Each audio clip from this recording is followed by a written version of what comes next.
discretion is advised. Hey everyone, this video is brought to you by Audible. Audible is offering you a free audiobook with a 30-day free trial membership. All you need to do is go to audibletrial.com/BGUnlocked. The link is in the description below, and now enjoy the video. Hey everyone, welcome to the discussion for Hate, the super controversial game that was actually on Kickstarter. So controversial. Because of the content. Oh, I gotcha. Like I guess what? that's more in the book. Right. You're describing kind of their instruction book and essentially the storyline. Yeah, the storyline, like the graphic novels. I mean, obviously it has a bunch of, rape and cannibalism and, eating kids and all that stuff. I don't know if that's specifically in there. I do know rape is, it's in the very beginning. But watch this this war of mine. You'll hear me make several jokes regarding eating children. Yeah, several. That is true. To the point of taste. Or even having the kid kill you because I just can't. I can't do it. You do it. Yeah, it got pretty far. So yeah. I want to talk a little bit about the controversy surrounding it. What do you what do you think about themes like this? And do you think they have a place in recreational activities? Like in a board game style? Board game, video game, anything? They're fine if it's the proper audience. Right. One, the game's too complicated for someone younger to understand. Yeah, and honestly... if, first of all, if you're letting someone play this who's not... and that's so easy to exclude. You just don't read the fucking lore. Yeah.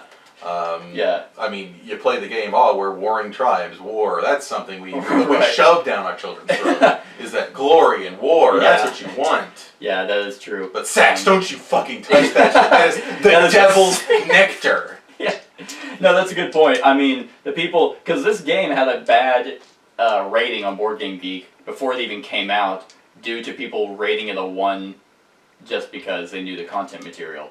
It's like, so you're gonna trash on a game that you know nothing about, and if it's not for you, then how about you just shut the fuck up and move on? Because people did the same thing for this War of Mine. Like, they hated the content for that because it was about civilians surviving in a that one's fine. Because people do dark shit. Yeah, It's just a game version. Yeah, this War of Mine. Those two. Like, this War of Mine, I think is actually a good learning lesson. Because of the casualties of war, I think that you can twist that in a light. This one, you have a really hard time being like, well, no, eating people is actually very good. I agree. I think that if it's not for you, then it's not for you. Move on. Just don't play the game. That's where it should have ended. Too. You could just not. Yeah, it is really expensive. And those who are gonna buy it are already pretty far along in the board game. Genre, so... Yeah, or they're a fan of the graphic novels. Yeah. So I have no problem with... Because, first of all, it doesn't even show up in the game. Like, this is a very simple skirmish game that it's not like you're actually making actions. You don't have, like, cards that are showing... you have some detailed cards, but...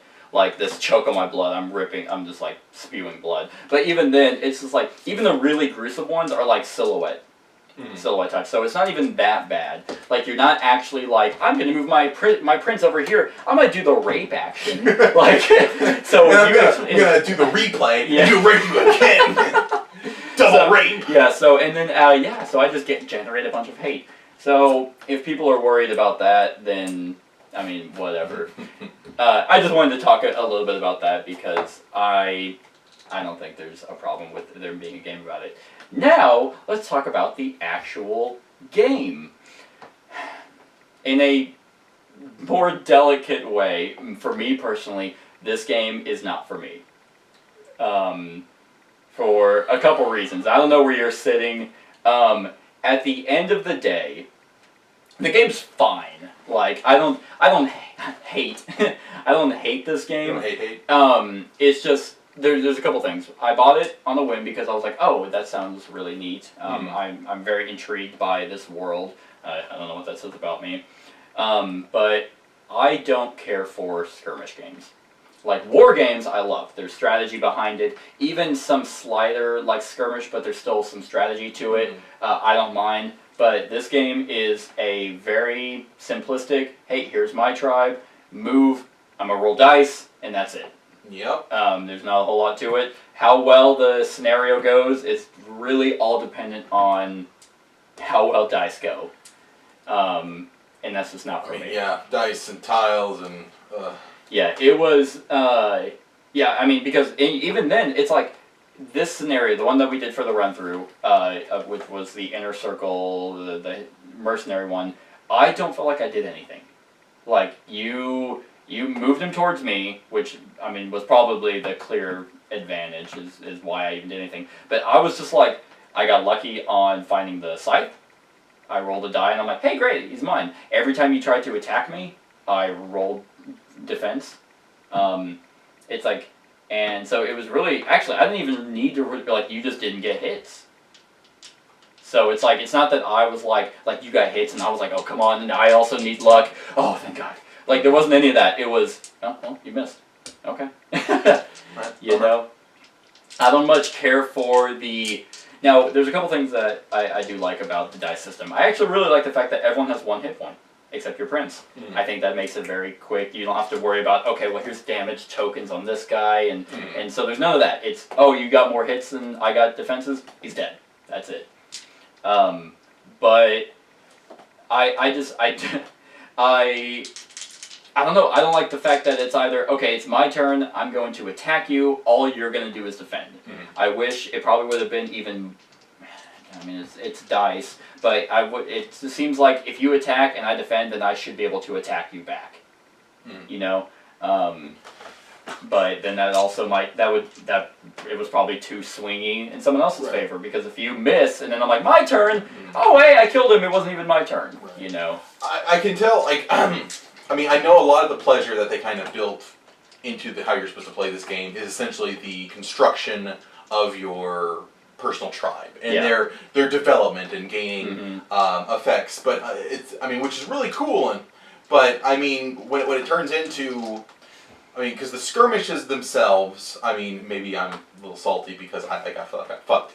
But I mean, there is a lot. There's like a little bit too much luck base into like in your successes and your attacks and your defenses, and not so much in. I mean, there's a little bit with troop placement with the support, but that didn't, because it's so hard to move individual troops, and you always find yourself just saying, okay, Prince, champion, go. Yeah, pretty much. It's almost like these guys are just cannon fodder, and they're pushed at the back, and it's like, well, I mean, and in the scenarios that we played, it was like they were probably in this particular scenario. I felt the prince was. I mean, I didn't really use him. I used him to kill your guy that napped the body. Right.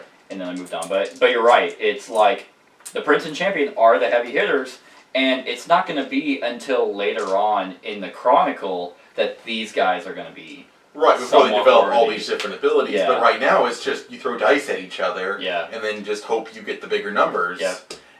Or like, you know, the tiles for the most resources, that's what it boils down to. Is you are literally just throwing dice at each other. I never once felt, and I've played this multiple times, I never once felt like I was more strategic than the other person. Like, in a skirmish, I want to at least feel, even Memoir 44, you remember that one, the war game, that you drew cards and you had to tactfully kind of decide what cards to play, and then it was still very heavy in dice. Even in Memoir 44, I felt there was at least some strategy. Here, and some people might say, oh, you need to get further in the Chronicle. Like, it's not until you start actually fighting for inner circle stuff, and it's like, but I don't want to play until then. You know, the game's not, in my opinion, it's not good enough to merit constant playing and just basically sitting here for an hour and a half just rolling dice. Yeah, I do think it's really cool, the tribe upgrade. Right. I think that's really neat. They took the Mystic Veil thing. Hey, and you get to draft your upgrades depending on how well you did. Unfortunately, so there's a couple things, and you might agree with me, but I like that. I think, hey, my champion's unique from everyone else. So, because I could spend 2 savagery, and oh, you knocked him out, well, I'm actually going to spend 2 and he's going to get up. Or whatever, you can give your prince range. Right. Or stuff like that. And then over time, you spend resources, or you get resources and hate to level them up. So now, your training grounds, each figure can have 3 upgrades. And that's disgusting. And that sounds really exciting. Right. like freaking the map's over there, but freaking like inner circle stuff after like by the time you're doing your third clash. Oh yeah, that'd be badass. Everyone has a bunch of upgrades. Right. Everyone got to fight each other separately and see how well they did. I mean, that all seems really, that's all really cool. But that's unfortunately, like, I can get behind a whimsical dice rolly. It can be a little bit of luck, with a little bit of strategy to it. But it's just like when you have this long-term game on the line, and we found this trouble. At least I'm feeling it a little bit. What was that game? It was the Red Raven game.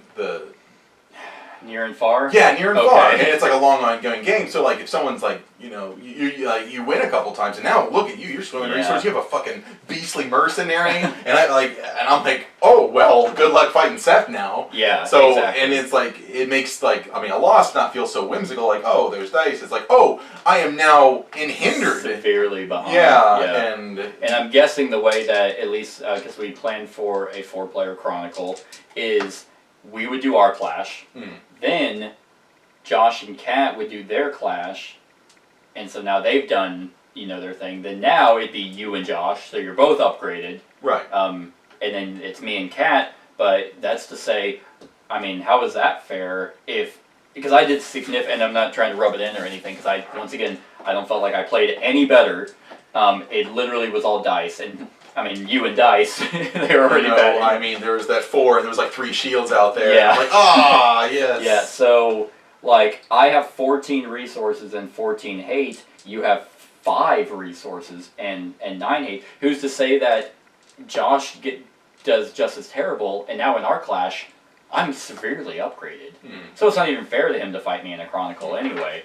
So, or in a clash. So it's like, how do you balance that out in a luck fest? I mean, I don't want to just keep, just because I'm salty, keep hating on it. But I mean, I guess there is a balance mechanic. The more weathered your troops are, the more scars you accrue. But you get upgrades for the ones that were not so wounded. So going into a clash, you'll have certain particularly stronger troops, and then other troops that have been buffed up, which I guess would be kind of a balance mechanic. It's kind of their balance mechanic, but I can also see the other side.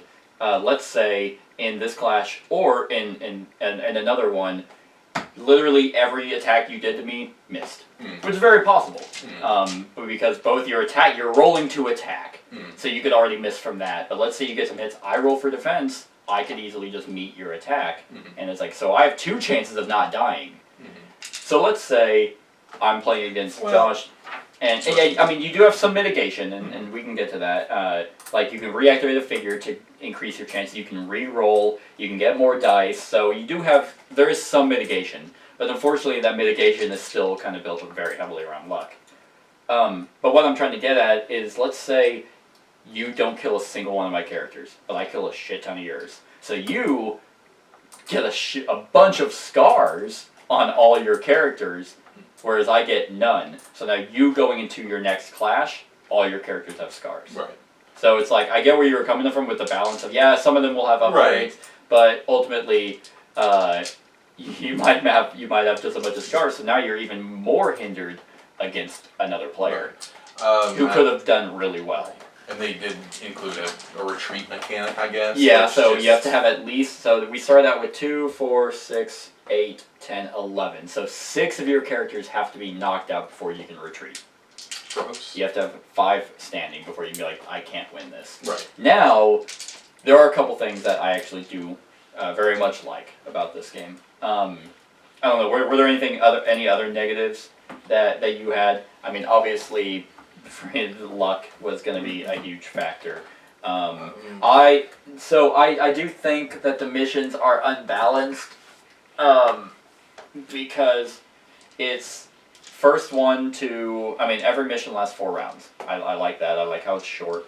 And everyone has a goal. Like, in one of them, it's, hey, I need to pillage 3 huts. You need to kill 6 guys. First one to do that wins. So if you focus that, I guess, that could be, that's probably the heavier strategy, is I don't want to kill all your people. That's not my mission. My mission's to pillage 3 things. So I guess I'll try and do that.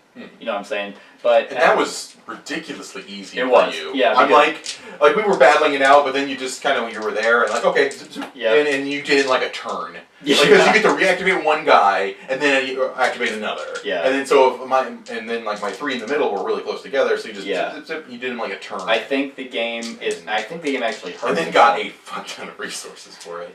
Yeah, so no, that's a very good point because it was only difficult because your prince and your champion were in my way. Once they were knocked out, it's like, okay, well, since you can move diagonally, like it almost makes why is anything in the way?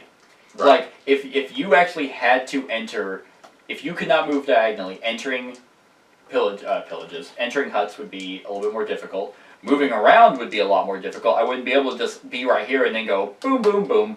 You know, it's like I know they wanted to have maneuverability, but it's like if I had to go 1, 2, 3, I think that would actually make it a little bit more difficult. But then it'd probably be even more difficult, more tedious. Yeah, because, I mean, it's nice to move around so much, but then it's also kind of hard to cover areas. Yeah, you can't I can never get in your way. Right. Like if they maybe like a mechanic. I mean, I'm no game designer, but like say block diagonal movement if there's a guy in your way. Yeah. Like he has like a block radius or something. Yeah, because I mean you can't move through enemy figures, but it's like so I guess the only way is to literally have like a blockade of people. It's like, you can't go this way.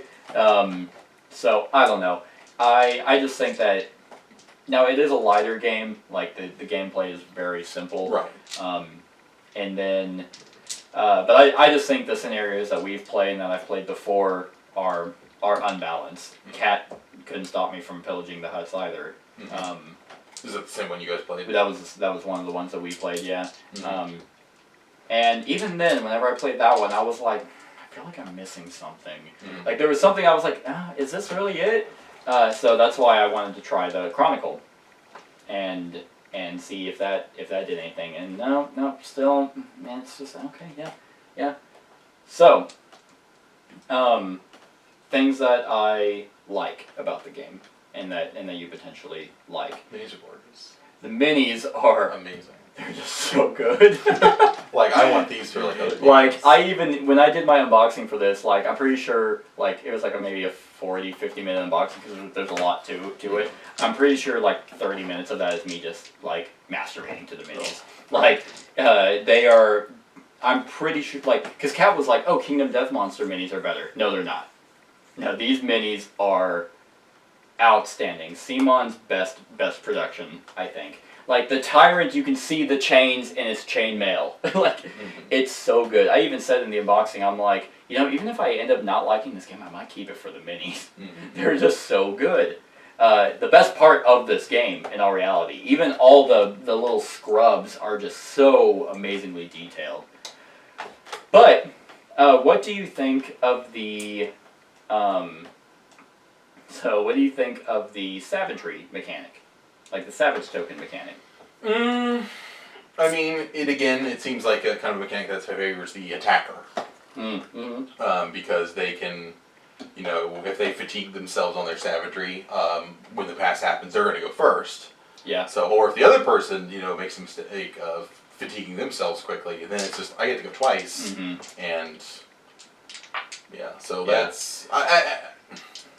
I think I like it. I like the savagery mechanic because I mentioned a game called Blood Rage. They have Rage, which is like every action you do or something costs Rage.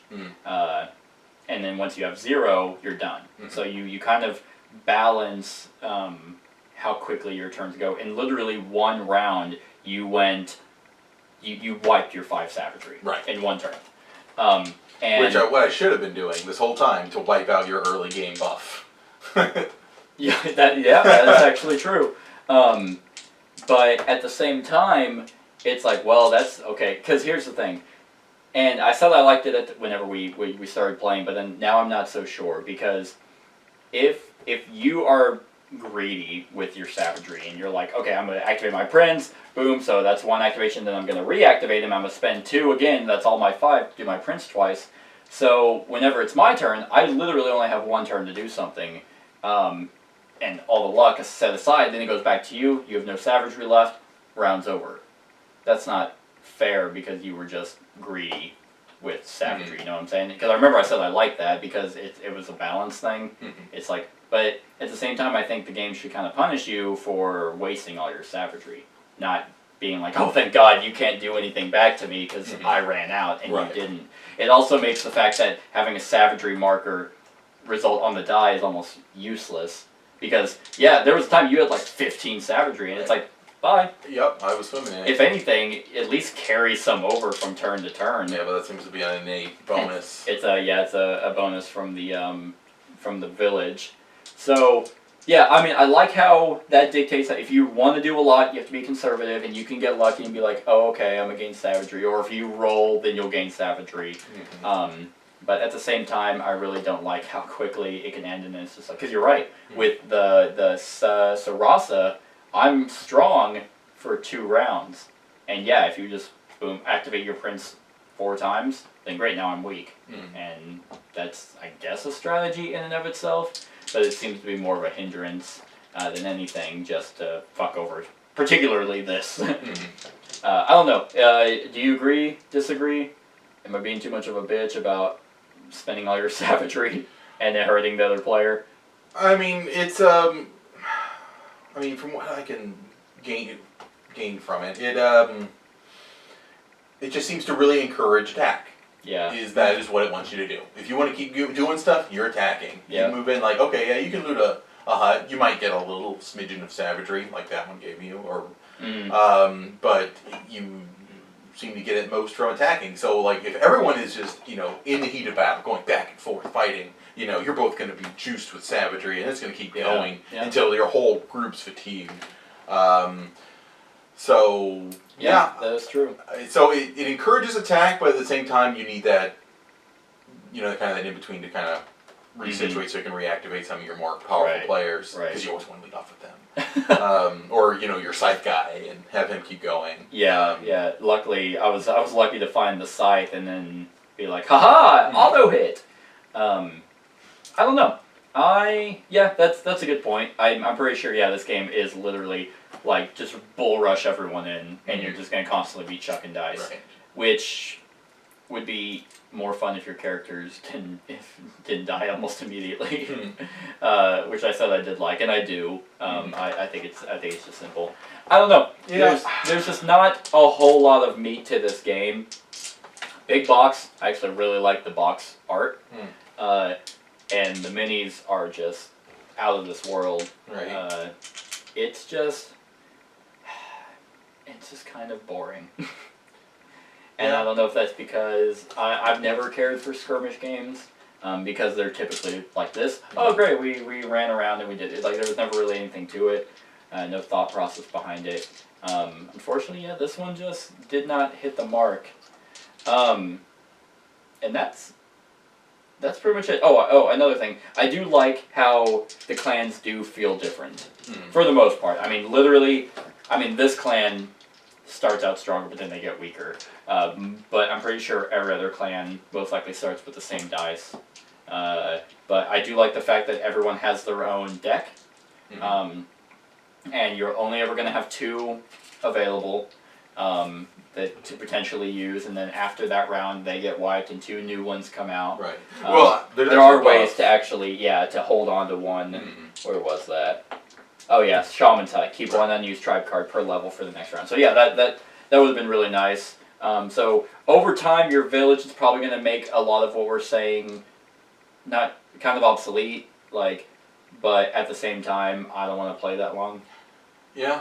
And it's just kind of blah. But yeah, everyone feels different. Every tribe has their own unique upgrades, which are kind of neat. Like a lot of mine, like immune to trial effects. So, like my eternal life is a curse.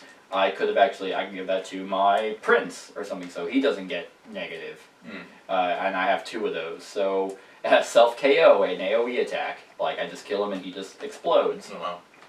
Or the -2 to get up because they're undead. So it is really neat. I think this game would be. This game is for someone. You have to like skirmish games. You have to like to be in it for the long run. you have to not care about luck in any way, and you have to like the theme. Mm. So it's for a very small group of people, or people who are just miniature collectors. 'Cause Yeah, I would almost just get this because I would want all these minis. Every single one of them is just amazing. Yeah. It's, yeah, I absolutely How much love was it?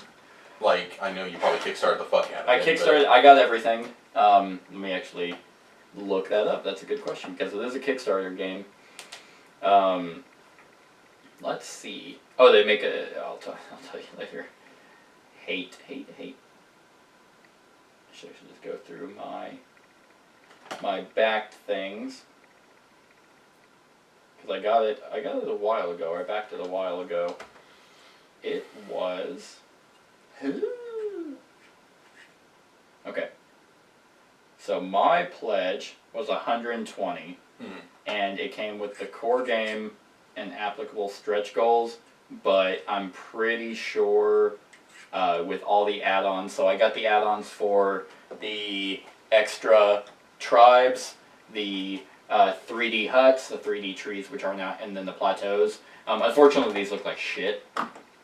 So they're just kind of there. And they're actually more of a nuisance. Like in all reality, these would do just fine. In fact, they have more detail and at least some color.